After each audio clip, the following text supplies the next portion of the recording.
2026 නව වසර ඔබේ සිතුම් පැතුම් ඉටුවන වාසනාවන්ත සුබ නව වසරක් වේවායි ප්‍රාර්ථනා කරමින් තාක්ෂණිකමය ගැටලුවක් මතු වූ නිසා කෙටි නිහඬියාවකට පසු සුපුරුදු ලෙන්ගතුකමින් ඔබට හුරු පුරුදු දිව්‍යමාන YouTube නාලිකාවෙන් යලිත් ඔබ හමුවට එන මම කපිල ඉන්ද්‍රික ගුණදාස.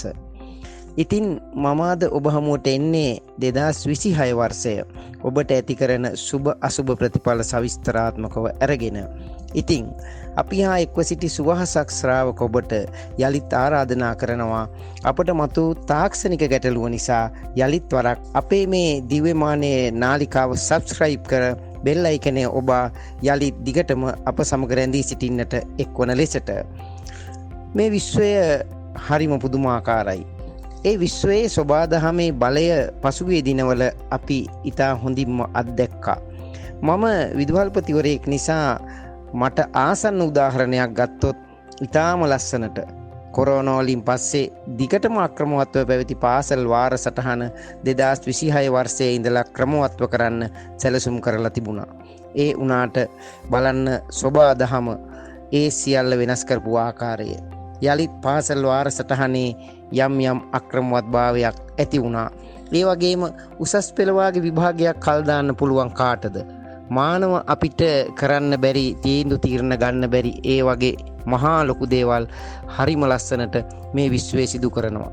සොබාදහම මොනතරම් ශක්ති සම්පන්නද බලවත්ද කියන එක අපිට මේ සිදුවෙන දේවල් වලින් හොඳටම පේනවා. මම මේ ගත්තේ ඊටාම සරල පුංචි උදාහරණ දෙකක්. උණු ජීවිත හානි, දේපල හානි වාගේ දේවල් මොහොතකින් අපි නොසිතන ආකාරයට අපේ ජීවිතයට වෙන මේ විපත්දිහා බලනකොට ඇත්තටම මේ විශ්වය මහා බල සම්පන්න බව වගේම එවන් වූ කිසියම් නොපෙනෙන බලවේගයක් විසින් අපේ ජීවිත හසුරවනවා, මෙහෙවනවා, අපේ ජීවිතේ පැවැත්ම තීරණය කරනවා කියන එක අපිට හොඳටම පැහැදිලි. අන්න ඒ තුල විශේෂයෙන් අපිට මේ ජ්‍යොතිෂය පිළිබඳ විශ්වාස කරන්න ඊටාම පැහැදිලි ලෙසම පුළුවන්කම ලැබෙනවා.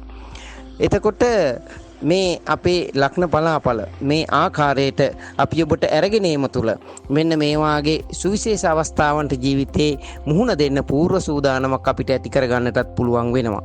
ඒ වගේම අපිට තියෙන හොඳ කාලවලදී ඒ බව හඳුනාගෙන අපේ ජීවිතයේ ඉදිරි දියුණුව අඩිතාලම සකස් කරගන්න අවශ්‍ය මම්පෙත් විවර කරගන්නත් මේ තුලින් ඉඩකඩ සැලසෙනවා. ඒ අනුව අපි ඔබට ගෙනෙන මේ 2026 සවිස්තරාත්මක ලග්න පලාපල ඉතාම හොඳින් අහලා ඒ තුලින් ඔබේ ජීවිතයේ සාර්ථකත්වයට අරගෙන යන්න පුළුවන් අවස්ථා මතු කරගන්න කියලා අපි විශේෂයෙන් ඔබෙන් ප්‍රථමයෙන්ම ඉල්ලා සිටිනවා. එතකොට අපි මේ ජ්‍යොතිෂය තුල කතා කරන සූර්ය මාස ක්‍රමය අනුව නව වසරක් නම් ඇත්තටම උදා වෙන්නේ සූර්යයා මීන රාශියේ ඉඳලා මේෂ රාශියට සංක්‍රමණය වන අප්‍රේල් මාසේ. ඒ උනාට බටහිර ක්‍රමය අනුව දෙසැම්බර් 31 වෙනිදා මධ්‍යම රාත්‍රී 12 පසු වෙනකොටම නව වසර උදා වෙනවා කියලා සලකනවා. වර්තමානයේ ලෝකවාසීන් බොහෝ දෙනා ඒ වෙනුවෙන් විවිධ උත්සව සැනකෙළි පවත්වනවා. ඒ අනුව අපේ රටෙත් බොහෝ දෙනා ජනවාරි 1 වෙනිදා අලුත් අවුරුද්දක් විදිහට පිළිගන්න අලුත් අවුරුද්ද වසරක ආරම්භක දිනයක් හැටියට සලකන්න පුරුදු වෙලා ඉන්නවා. ඒ නිසාම ජනවාරි මාසේ ආරම්භ වෙනකොටම මේ අවුරුද්දේ ලග්න පලාපල දැනගන්නත් අපේ රටේ ජනතාව උත්සුක වෙලා ඉන්නවා. විශේෂයෙන් ජනවාරි 1 වෙනිදා උදෑසන ඉර උදාව සිදුවෙන විට පවතින තත්කාල කේන්ද්‍රයත් 2026 වර්ෂ පුරාවට සිදුවෙන සුවිශේෂ ග්‍රහ මාරුවීමු සැලකිල්ලට ගනිමින් තමයි අපි මේ ඔබේ ලග්න පලාපල ඉදිරිපත් කරන්න කටයුතු කරන්නේ.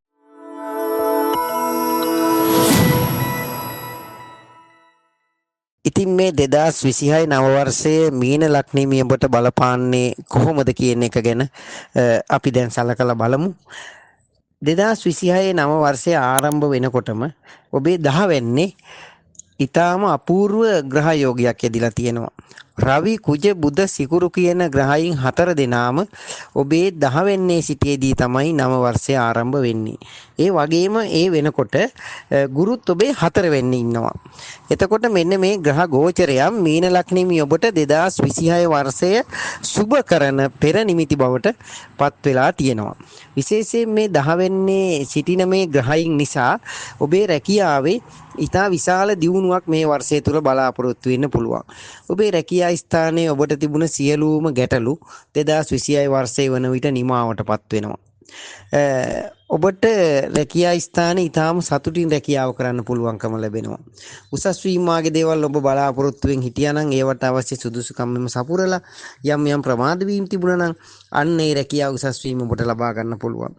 රැකියාවෙන් ලැබෙන ආදායම් හිමත් ඔබට මේ අවුරුද්දේ ඉහළ යනවා. රැකියාව සම්බන්ධව ඔබේ ජීවිතයේ තිබුණු බලාපොරොත්තු ඊටාම පහසුවෙන් ඉෂ්ට කරගන්න පුළුවන් අවුරුද්දක් තමයි මේ අවුරුද්ද. ඔබේ සුදුසුකම් වලට ගැලපෙන රැකියාවක් මේ අවුරුද්දේ ඔබට ලැබෙන්න පුළුවන්. ඔබ රැකියා බලාපොරොත්තුව ඉන්න මීන ලග්න හිමියෙක් නම් ඔබ උත්සාහ කරන්න තවදුරටත් ඔබ ඒවට තරඟ විභාග වලටම පෙනී සිටලා තියෙන අය නම් ඒවට ඔබට සුබදායක ආරංචි සුබදායක පණිවිඩ ලැබෙයි. ඔබේ රැකියා බලාපොරොත්තු ඔබට ඉතාමත්ම පහසුවෙන් මේ වර්ෂය තුලදී ඉෂ්ට කරගන්න ඔබට පුළුවන්කම ලැබෙනවා. ඒ වගේම තමයි විදේශ රැකියා බලාපොරොත්තුත් ඔබට බාධාවකින් තොරව මේ වර්ෂය ඉෂ්ට කරගන්න පුළුවන්. විදේශ ගමන් සංචාර වාගේ දේවල් හැමත් ඔබට යෙදෙනවා. ඔබට විශේෂයෙන් කෙටි ගමන් යෙදෙනවා. ඒ ගමන් බිමන් වලිනුත් ඔබට සතුට ලාභ ප්‍රයෝජන වාගේ දේවල් ඔබට ලැබෙනවා. රාහු 12 වෙනි ගමන් කරන නිසා ඒ තුලින් ඔබේ විදේශ රැකියාවලට විශේෂ ග්‍රහ බලයක් නිර්මාණය වෙලා තියෙනවා. හැබැයි ඔබට නිෂ්ඵල වියදම් නාස්තිකාර වියදම් වාගේ දේවල් යෙදෙන්න පුළුවන්. ඒ නිසා ඒ වියදම් කරනකොට නම් ඔබ මේ පිළිබඳ වඩාත් සැලකිලිමත් වෙන්නට ඕනේ. ඔබේ අධ්‍යාපන කටයුතුත් මේ වර්ෂය තුලදී බොහොම දියුණුවට පත් කරගන්න පුළුවන්. ඔබේ දක්ෂතා වර්ධනය වෙනවා. මතක ශක්තිය ඥාන ශක්තිය වර්ධනය වෙනවා. බොහොම උද්‍යෝගයකින් උනන්දුවකින් ඔබට කටයුතු කරන්නට අවස්ථාව ලැබෙනවා. ඒ තුල තරඟ විභාග ජය ඔබේ අධ්‍යාපන අරමුණු ඉලක්ක ඊටමනු පහසුවෙන් ඔබට සපුරා ගන්නට පුළුවන්කම ලැබෙනවා. ඔබේ ගෙදර දොර සතුට ඇති වෙන අවුරුද්දක්. පවුලේ ස්වාමි පුරුෂයා භාර්යාව දූ දරුවෝ මේ සියලුම දෙනා එකට එකතු වෙලා බොහොම සාමයෙන් බොහොම සතුටින් ඉන්න පුළුවන්. ඒ වගේම තමයි ගෙදර දොරේ දියුණුව ඔබට මේ අවුරුද්දේ උදා කරගන්න පුළුවන් වෙනවා. ඔබ වාහනයක් ගන්න එහෙම බලාපොරොත්තුෙන් හිටියානම් ඔබේ ඒ වාහන බලාපොරොත්තුව වැඩි කරදරයකින් බාධාවකින් තොරව ඔබට මේ අවුරුද්දේ සඵල කරගන්න පුළුවන්. වාහනයක් මිලට ගන්න පුළුවන්. ඒ වගේම තමයි ඉඩකඩම් දීපල වාගේ දේවල් මිලට ගන්න ඔබට පුළුවන්කම ලැබෙනවා. ඔබ ඔබේ ගෙදර අලුත් වැඩියා කරන්න හිතේ තියාගෙන හිටියානම් එහෙම නැත්නම් අලුතෙන් නිවසක් හදන්න හිතේ තියාගෙන හිටියානම් අන්න ඒ ඔබේ සිහින නිවස ඉදි කරගන්න ඔබට අවශ්‍ය සියලු ශක්තිය සියලු බලය ධනය සියල්ල ඔබට මේ වර්ෂය තුලදී ලැබෙනවා. ඒ විතරක් නෙවෙයි දීපල ඉඩකඩම් නිවාස වාගේ දේවල් ඔබ විකුණන බලාපොරොත්තුවකින් හිටියානම් ඒවා ඊටාම පහසුවෙන් ඔබට ලාභදායී ආකාරයට විකුණා ගන්නටත් අවස්ථාව ඔබට මේ වර්ෂය තුලදී ඇති වෙනවා. විශේෂයෙන් ඔබට ඔබේ මව්පාර්ශ්වයාගේ උදව් උපකාර ලැබෙන අවුරුද්දක් තමයි මේ අවුරුද්ද. ඔබට බොහෝ අයගේ උදව් උපකාර ඔබේ වැඩ කටයුතු වල සාර්ථකත්වයට කොහොමත් මේ අවුරුද්දේ ලැබෙනවා. ඔබට හැබැයි ටිකක් අපි අර මුලින් කිව්වා වගේ ඇවිදිලි වැඩි වෙන්න පුළුවන්. මොකද ඔබේ සෙනසුරු එකේ ඉන්නවා. ඒ වගේම රාහු 12 ඉන්නවා. මේ නිසා ඔබේ රැකියා ව්‍යාපාර කටයුතු වලට වෙන්න පුළුවන්. එහෙම නැත්නම් වෙනත් අවශ්‍යතාව වලට වෙන්න පුළුවන්. කොහොම වුණත් ඔබට ඇවිදිලි නම් ටිකක් මේ කාලේ වැඩි වෙනවා. ඒවා ඔබට ওই විදේශ ගමන් වලට විදේශ සංචාර වාගේ දේවල් වලට ධනාත්මකව සුබවාදී ආකාරයට හරවා ගන්න ඔබ බුද්ධිමත් වෙන්නට ඕනේ. හැබැයි මේ හැම කටයුත්තකදීම මෙන්න මේ ග්‍රහ ගෝචරයන් එක්කලා ඔබ ටිකක් පරිස්සමෙන් කටයුතු කරන්න ඕනේ. වර්ෂයකුත් බවට මේ වර්ෂේ පත් වෙනවා. ඔබ හදිසි අනතුරු වාගේ දේවල් වලින් ප්‍රවේශම් වෙන්නට ඕනේ. හැම වෙලාවෙදීම බොහොම සිහි කල්පනාවෙන් කටයුතු කරන්න ඕනේ. මතක සත්‍ය යම් අවස්ථාවල අඩු වෙන්න එහෙම ඔබට පුළුවන්කම තියෙනවා. ඔය අලස කම්මැලි ගති වෙහෙස කර ගති වාගේ දේවල් ඇති වෙන්න පුළුවන්. උෂ්ණ රෝග හිස රදේ අර්සස් උදරාබාධ වාගේ රෝග ඔබට ඇති වෙන්නට ඉඩකඩ තියෙනවා. විශේෂයෙන් ඔය කේතුත් 6 වෙනි ඉන්න නිසා අමනුෂ්‍ය දෝෂ වාගේ දේවලුත් ඔබට ඇති වෙන්න ඉඩකඩ තියෙනවා. ඔබ ඒ ගැන ටිකක් අවධානයෙන් ඉන්න. කොහොම වුණත් ඔබේ හැකියා දක්ෂතා වර්ධනය කරගන්න ඔබේ බලාපොරොත්තු ඉටු කරගන්න පුළුවන් ශක්තියකුත් මීන ලග්නේ මේ ඔබට මේ වර්ෂයේ ලැබෙනවා.